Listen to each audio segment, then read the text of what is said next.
Thank you so much for your invitation tonight. It came a little unexpectedly, didn't it? Unfortunately, due to Ken's illness. But it is a privilege. You guys, you have such a fond place in our hearts because we love visiting here. And so, yes, it's just a pleasure to be able to stand up here and testify to the amazing, amazing goodness of God. Some of you will obviously know my story because you've been praying for the past 4 years nearly. Some of you won't. So I'm going to just do a run through of the last 4 years really and just highlight some of the things, the ways just in which God has been at work at so many levels in my life. So we were on our way back from Burvey actually in June 2020 when I got a phone call to say I had my scan result. I'd been having some pain after eating, and it was really hard to kind of pinpoint where that pain was. And eventually I got to the GP and we had a wee think and did some bloods. They were fine, and then he eventually got a scan because the pain wasn't going away. And I remember taking that phone call in the car on the way down the road. Jenny, you've got a mass on your pancreas. And of course, as a retired GP, you just know full well what the implications of that are.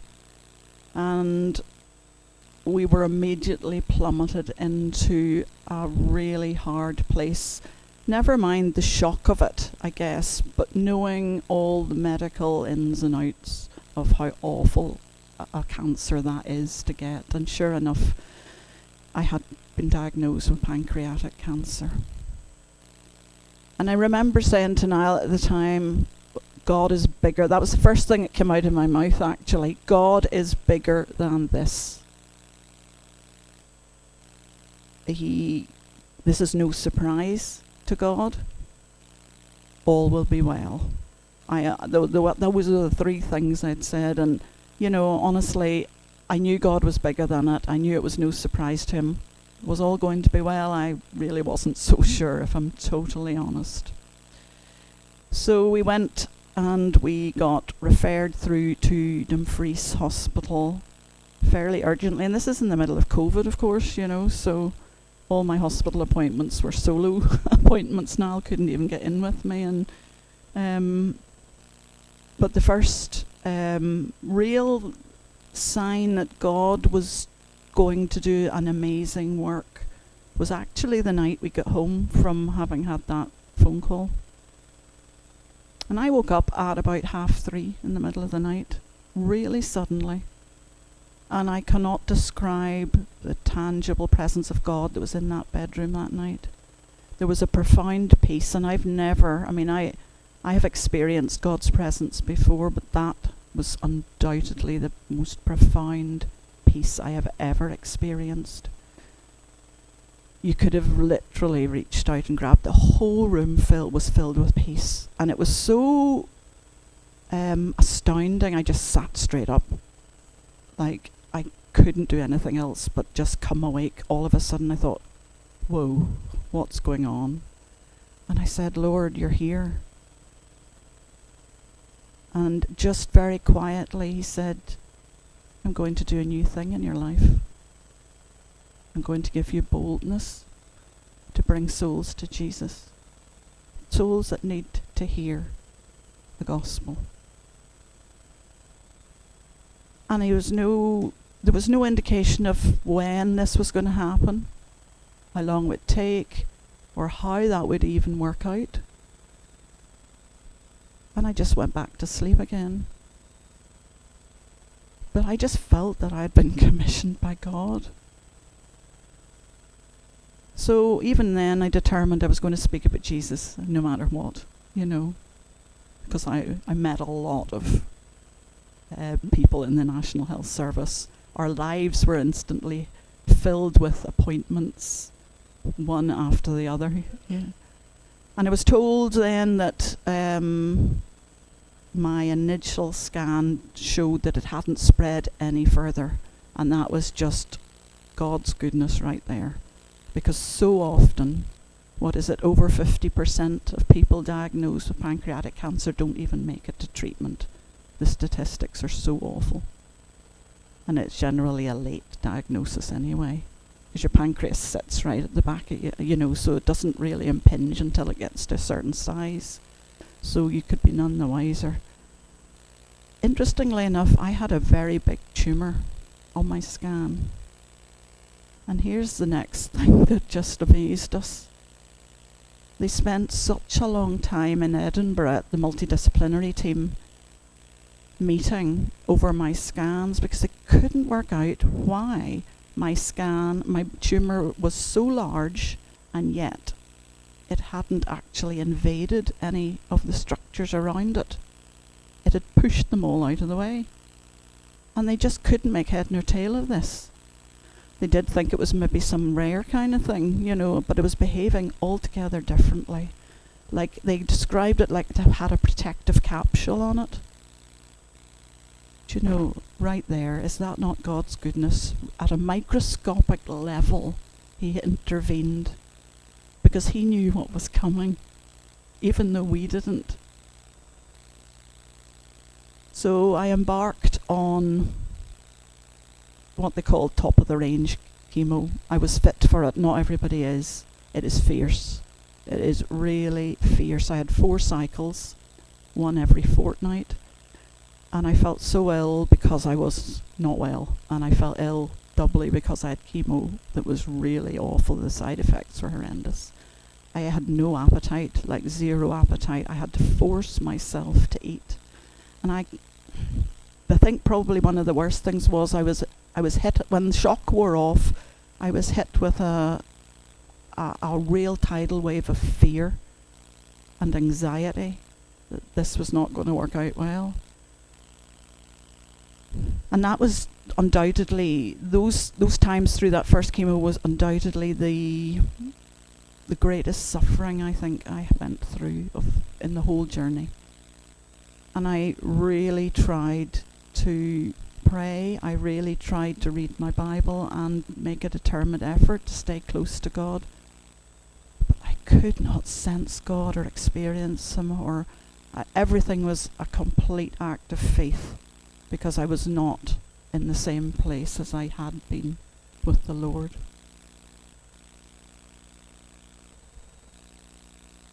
But I guess one of the biggest things that God did for me when my soul was hurting so much, I couldn't do anything but sit and weep a lot of the time. When I tried to pray, I just cried. When I just couldn't do anything else but express this heart-wrenching kind of feeling. And it was a complete act of faith. And all I could say in those moments, whom have I in heaven and earth but you? There is none I desire besides you. Because that was my bottom line, I don't even know what giving up would have looked like, because you can't unlearn what you already know to be the truth. But I felt so far away from the Lord. The Lord's presence just seemed to have disappeared. And yet, he had a plan. Always a plan. And it was through a book called Gentle and Lowly by Dane Ortland that the Lord first showed up in an amazing way to me in the middle of all that suffering. That book is completely based on the scripture in Matthew 11, "Come unto me, all you are weary, who are heavy laden, and I will give you rest." What is it that lies at right in the core of Jesus' heart when you're suffering? And it was the most beautiful expression of himself that Jesus gave me when I read that book. It was like pouring oil onto a really troubled soul, And he showed up, and I love it because these were the first glimpses of that new level of himself that he wanted for me. And he showed up as a compassionate, very tender, very gentle Jesus to really soothe my troubled soul. And it was only then that I started to kind of get taken into this place where he just was so gentle with me and tender with me, that I realized that he had been there all along. I can remember having been through that terrible time of suffering right at the start, and I was really determined to analyse it with him afterwards. I'd got an energy. When I started to feel better and the chemo had finished, I started to have an energy that went, Lord, I'm going to have to go over that with you, because you promised never to leave me nor forsake me. Where were you, you know? And I had a really honest conversation with the Lord that day. And in the moment, in the moment, I said, where were you when I was sitting on the bed weeping, and that's all I could do? I literally couldn't do anything but weep. And I mean, what you said to me was just astounding. He said, Jenny, I was sitting on the bed crying with you. Some of you will have already read that in my testimony, but it just was so not what I was expecting, if you know what I mean. At that point, I think I had a picture of Jesus just standing like this. I was sitting crying on the bed, and Jesus was standing, just kind of waiting to get involved. What he said to me, no, I was there. I was there all along. I was weeping with you. And I thought, goodness, that is so true. The man of sorrows, he's acquainted with grief. He actually has been to depths that none of us can imagine. But he knows it all. He's been through it all himself. And he took time to acknowledge my suffering and sit with me on the bed and just shed his own tears. And it's quite phenomenal, that, you know. And I think if you are suffering, if you know anybody who's suffering, you can trust that Jesus is right there with you, acknowledging that and weeping with you. But he walked me out. I mean, there was an amazing picture he gave me just after that moment, when I could see his nail-scarred hands on my shoulders, and he just turned me around very gently and walked me out of that very, very dark tunnel that I had been in. And that was definitely I would say that's the worst of the whole journey that I'd experienced. You know, God gave me so many encouragements along the way. That chemo shrunk my tumour by over a half, which was, like, the oncologist was totally amazed. It was so responsive. And it gave me the opportunity then to have curative surgery. Major surgery as it was, but, you know, it's the only medical cure that there is. So I really wanted to have that surgery. And they said, well, you'll be in hospital for 2 weeks. If there's complications, and there's a very high complication rate, you'll be in for 3 weeks. I go home in a week. Praise God. I had such joy. The whole entourage, I can remember it very clearly, the whole entourage of, there were 2 consultants and all their team, both teams, standing at the bottom of my bed, and they just could not believe how fast I recovered, having had a lot of my insides just chopped out. And I just went, only the Lord can heal like that, you know. And it was just amazing to be able to testify. I was shattered, mind you, when I got home. They did warn me. I slept a lot through the day and through the night. But it allowed me then to go into the sort of post-op phase of treatment, which was another 4 sessions of awful chemo. I didn't, at that point, really know how I was going to get through it, but I did. And it wasn't easy, because the last session I had to go through to Edinburgh and get it as an inpatient, because my chemo line that was in my chest got infected, and so they had to take it out at 10:30 at night, one night in theatre, and it meant I had to get my last chemo. And so, you know, it's just been such a mix of difficulty and yet victory, you know. And I guess the two have to go together, don't they? But that took me into a place where the consultants amazingly said to me, Jenny, you can consider yourself cancer-free at this point. Well, that's momentous, isn't it, when you get told that, knowing what the statistics are. And I was the chemo had all stopped, and I started to feel well. But they had warned me, the recurrence rates are incredibly high. It is really hard to get rid of this, even with the cure of the surgery. Within 6 months, my scan was not normal. And they put it back, and they said, well, we're not just sure what's going on. Some of your lymph nodes are a bit large looking. There's a soft tissue swelling just at the operation site. We're not sure what that's about. We'll do another scan in 3 months. But sure enough, the lymph nodes were growing and getting bigger on the scan. There was one particularly fast growing lymph node. So some of you guys know the dream that God gave me the night before I was told my cancer had come back.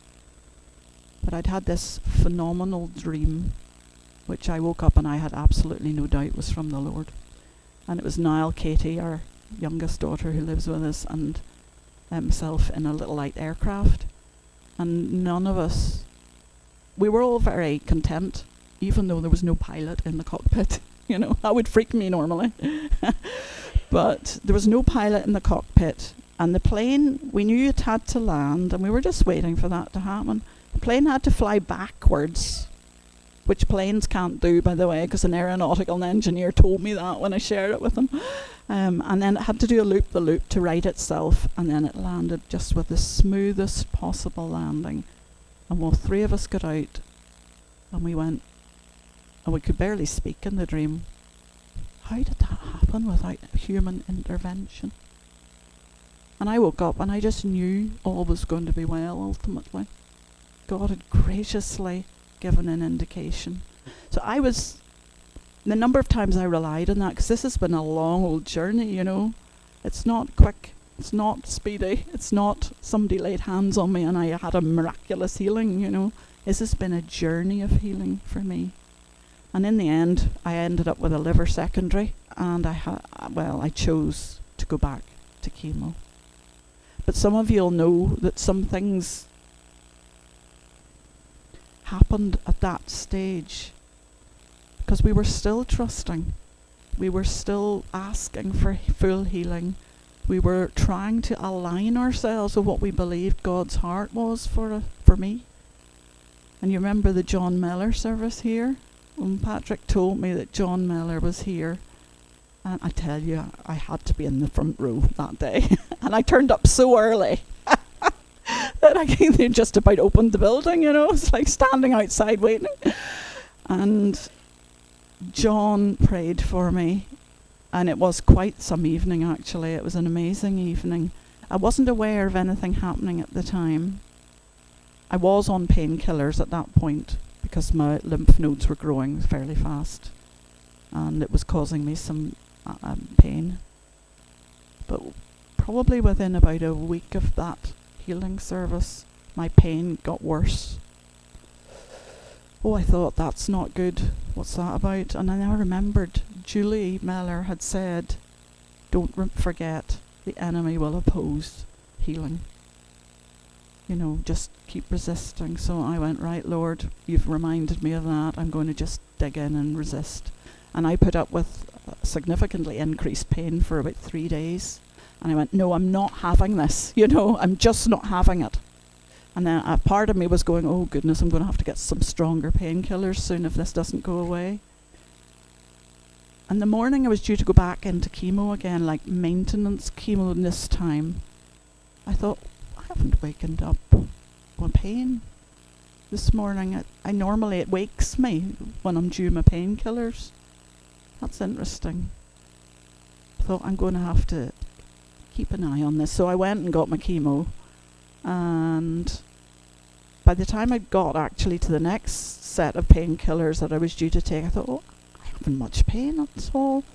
And slowly and very gently, the pain literally disappeared over 3 days. I was totally amazed and just giving the Lord all the glory for that. and I continued on. There was really no indication to stop chemo at that point. And I continued on, and it was also about that time that a very good friend, that the Lord hugely blessed me actually with two really good friends in the middle of all of this, and they have literally held my arms up in this battle. They have been so committed to really standing with me for my healing, and we still meet once a week on Zoom, and sometimes when I'm really struggling they will just meet twice a week. They'll fast and they'll pray. They are so committed, and I've been blessed so much with my two friends, Claudette and Eileen. But Claudette knew folk who had been in prayer, had been working in prayer ministry for ages, and she said something to me one day, and I thought, oh, I don't think I knew that there are ways that the enemy get a foothold in your life with things that have happened during your childhood. Traumas, experiences, maybe the way things have been in your household. I thought, that's interesting, because I'd always been in counselling before. I had a very controlling father and a mother who spent a lot of our growing up years anxious and depressed, and I pretty much emotionally defaulted out of our lives, as did my father, because he was really so controlling. So I went, and I had about 4 sessions of prayer ministry, and I can tell you now, it was mostly deliverance ministry actually, because of all the things that, this was new territory for me. Nobody had ever taught me about anything of it like this. But there were things in my life where the enemy was getting a foothold, and I really wanted rid of those things. So I was determined to just follow that through. And the difference that freedom brought me for everyday life was phenomenal. Absolutely phenomenal. And I just felt better every day, because of it. I wasn't plagued with fear or anxiety nearly as much as I had been. And it just brought a new freedom. That I felt so well at that point.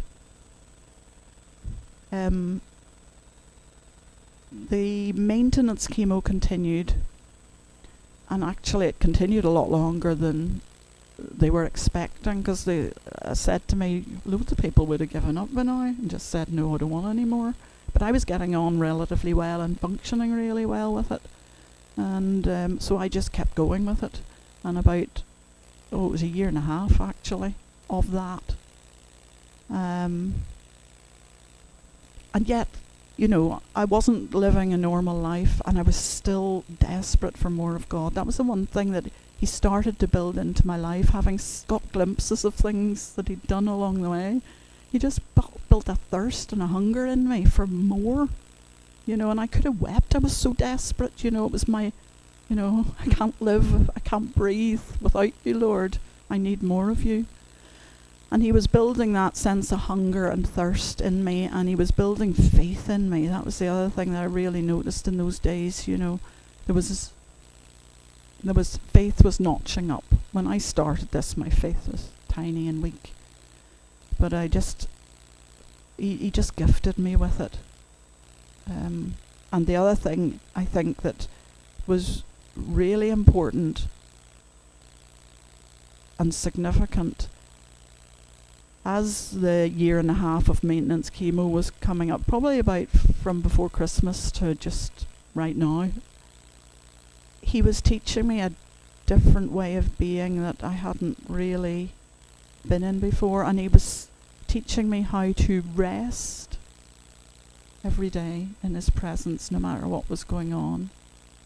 And he drew me into that such an intimate place with himself, that I could, no matter what was going on, I just ran to him and I just rested and laid it all down. And that pattern of being proved incredibly powerful. The enemy hates that, I'll tell you now. The enemy truly hates that attitude of trust and rest. And that's where I'm learning right now, new depths of rest. And I just love, we all know the verse in Ephesians 3 talking about being rooted and established in love, but actually the Passion Translation for me hits the spot with that, and it reads like this: then by constantly using your faith, the life of Christ will be released deep inside you, and the resting place of his love will become the very source and root of your life. Then you will be empowered to discover what every Holy One experiences. And it goes on to talk about the length and height and breadth and depth of the love of Christ. But isn't that a beautiful thing? The resting place of his love will become the very source and root of your life. When we learn to rest and let Jesus tell us how to be, this is the very source of life, and it's the place we will be empowered, actually. Do you not want that? I do. I really want that. So that's what he was doing. He never stops, We sometimes think, what's he doing, But he really never stops, and I'm always asking him, what are you doing, Lord? And he always tells me, which is absolutely wonderful, because you feel there's progress being made, no matter what the enemy tries to throw at you. Before Christmas, I started to have problems with my blood pressure. I'd never had problems with my blood pressure before. I'd never had any trouble with my health before. But my blood pressure started to go up, and I thought, I've probably just run up the stairs. The chemo girls used to check it before I got my chemo every week. And they went, your blood pressure's really high. I went, oh, really? And so I explained it away for a week or two, and then it just got worse and worse. And the blood tests started to really strain, my blood count went way down. I became really anemic. My bone marrow was clearly suffering because of the chemo, and my kidney function was really suffering because of the chemo. And so they had to sort of stop the odd treatment, and it became quite patchy. And in fact, it deteriorated so fast that in February of this year, I ended up in critical care in Dumfries with acute renal failure and dangerously high blood pressure. I had hemorrhages in my eyes, I had a heart murmur, I had all sorts of consequences of really not being well. And I was very ill. I knew that because twice they asked me, did I want resuscitated? I had never thought about that. I went, oh yeah, I really do want resuscitated. I'm not having that, just leaving me to it if I collapsed. And slowly and surely they've got some kind of control on this blood pressure, which was really hard to bring down. I ended up in about 5 or 6 different tablets, all for it. And eventually I got home. I was shattered. But I'll tell you this much. Despite the fact that I was really ill, God had so brought me into a place of trust and intimacy with him that I wasn't worried at all. It was the most remarkable peace that honestly, it made no sense. It did pass all understanding. And I got home. Still we trusted. Still we asked for healing. Still we believed for it. And in fact, the closer God brought me in that relationship, the more I believed that was his heart for me. That's what he wanted. It just became much clearer and brighter, and I had it completely in my head. Sooner or later, Lord, this healing's going to come. And I recovered, and I got well again. I started to feel well. And then I started to feel really well. And I can't tell you how many people, I lost track of the number of people who went, Jenny, you're looking really well these days. Like everywhere I went, it was like they were speaking it out, And once it was, words are really powerful things, aren't they? And, they have the power to bring life or death. And so many people kept saying, Jenny, you're so well. The problem was that the chemo had stopped because of this damage, and they reckoned it was permanent on my kidneys. It was too dangerous to do any more chemo at that point. So I had a conversation with the oncologist on the phone, and Dr. Yan said to me, Jenny, we can't give you any more chemo. It's just too dangerous, it could kill you. I said, I don't want that. And transitioning from a place of having had so much treatment into a place where no treatment, I knew I had to really, really stay close to the Lord. But it seemed like the next step for me. It seemed like the next natural thing to do would be to trust God completely. Why not? He'd done so much for me, And in fact, making that transition didn't really create too many problems for me, like internally. It was quite amazing. So, right, I'm just going to let the word of the Lord heal me here. And I did embark on a sort of speaking out scriptures over myself every day. And I continued to ask for healing. And Dr. Yan said to me, well, there's no point really getting another scan done because I was due one. And I said, well, I'm not even sure, looking back on it, why I persuaded him. But I just thought, sooner or later, God is going to have to show me his healing power. Because it's going to, I was so trusting of it. And he said, look, Jenny, what we're going to see, we're going to either see the lymph nodes will have stayed the same, which is really good, but it's not quite what we're expecting. They'll start to grow because you haven't had chemo. And in my head, I'm going, no, not if the Lord shrinks them. And I said, well, look, why don't we just get one more scan? So we got an MRI scan. He was easily persuaded, I have to say. And I went to see him in Dumfries about 3 or 4 weeks later. And I was feeling really well. I'd started running again because I loved running. And that was the measure of how well I was feeling. I hadn't actually, despite everybody saying you're looking really well and I feel great, it hadn't actually dawned on me at that stage that God had actually done it. Because when you're in a process of 4 years and you're just digging in by faith every day, you get into a kind of almost routine of just keeping going. And I sat down in front of him and the conversation went, Dr. Yan said, goodness, Jenny, you're looking really well. I said, I am feeling really well. He said, given what you've been through, that's amazing. And he genuinely meant it. He could not believe I was feeling and looking so well because I'd been in critical care not that long before that, and everything else that had gone on before that again. And he said, your scan's a bit strange, your result. I went, oh, why's that? And he said, it doesn't say very much. And I went, what do you mean? And he started reading it out, and it was all to do with, we know you've 2 liver cysts. They're of no consequence. We'd seen them before on a scan. And he started to talk about things that really were totally inconsequential. And it was at that point I started to twig something really strange was going on. I said, wait a minute. I was just determined to push the boat at this point and say, Dr. Yan, can you tell me if that scan result actually mentions the presence of cancer at all on it? And he went, no, not really. And I went, whoa, the Lord has healed me.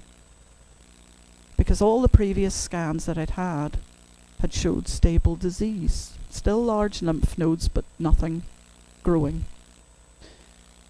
So I knew there was a real mismatch here in the 2 results.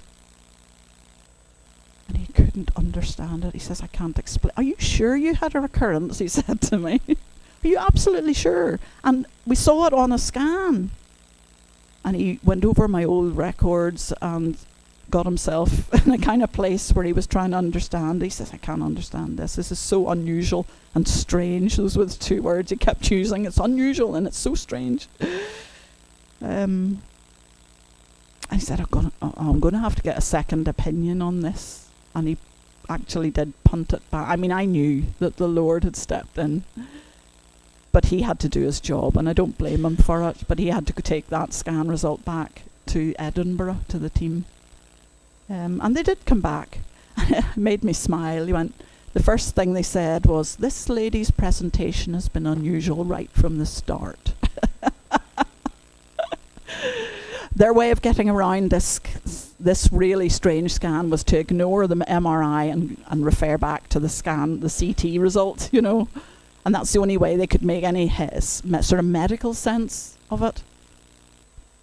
But I kept saying, the Lord's healed me. I think I knew in my heart of hearts that the Lord could just rock up and do it, you know, without human intervention. It came a little out of the blue, I suppose, but in many ways we weren't surprised. We knew ever increasingly who the Lord is and what lies at his heart. And healing is very much his heart. You just have to look at the Gospels to know that. Healing is the gospel. It's very much part of the gospel, isn't it? At least healing, deliverance and salvation.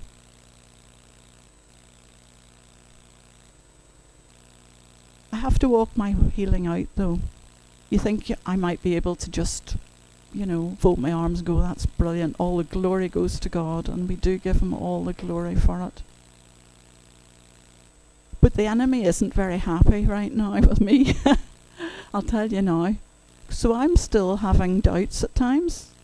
I'm telling you this because it's real, you know, it's real, and it's important to know this, because nobody told me that the enemy would, you know, start to oppose this. And I have to align myself with healing, so I'm continuing to run, and I'm swimming once a week, and I'm trying to do a walk once a week and stay nice and fit, or get fitter even. And I'm really resisting the enemy. And he'll go eventually. But it's important to say that the enemy doesn't like that. But thanks be to God, he has given us the victory. Do you know what I love most about this? And it blesses my heart thinking about it so much. Chemo had to stop, and medicine had to come to the end of its limit. And then God steps in and goes, no, this is me here. There's no doubt whatsoever that this is the Lord. I mean, the Lord does use medicine, and I'm not saying he doesn't, because he does, he genuinely does. But in this particular instance, I love it that he just made his power known. You know, and there's no doubt at all that this is of the Lord. We give him all the glory for it. I think thinking back of the last 4 years, I am so aware that difficult and dark times are such an opportunity for spiritual upgrade from the Lord. Do you know that? If we let him. I think that's what happened to me. I never stopped running to him. I guess that's in some small way the part I played. I was given the grace to do that, mind you, because I believe it's all grace, isn't it? But I went to him, and I did, no matter what was happening, no matter how awful things got, I did not, I always ran to him. And in his grace and mercy, he just pursued me at so many levels. Body, mind, soul and spirit. There is nothing not touched by the Lord in an amazing way. And that transformation is forever. And you just can see why I want so much more now. It doesn't stop at that. In fact, it fuels that real thirst and hunger for more. So it's been rough. It's not been an easy 4 years. I would never have chosen that road for myself, But, I take heart, and Smith Wigglesworth once said, great faith is a product of great fights. Great testimonies are the outcome of great tests. And great triumphs can only come of great trials. And it is true. If you want a great testimony, I think you have to go through it, And I do. I have to say, I would not swap the last 4 years, not for the world, because the Lord has birthed in me so much. So I thank you, every one of you who prayed, because you're part of this. I said to my home church, I said, everyone who prayed, this is part of your story now. Your story to tell. And it's not just it's not just my Jenny's story. It is really, honestly, I feel really passionate about this. This is part of your story for you to tell others now. You know, and what difference is that going to make to you guys here? Because we've had such a connection with this church right from that John Mellor service, you know. And you still pray for the sick. You were praying for the sick after the service, weren't you? You still doing that? That's great. I love that. But we mustn't forget that if you want to get out there and preach the gospel, that includes not just talking about Jesus and showing love, but it actually means praying for healing and learning how to pray for deliverance as well for folks. It's never been more important than these times we live in. So we give him all the glory for it. Amen. Yeah, amen.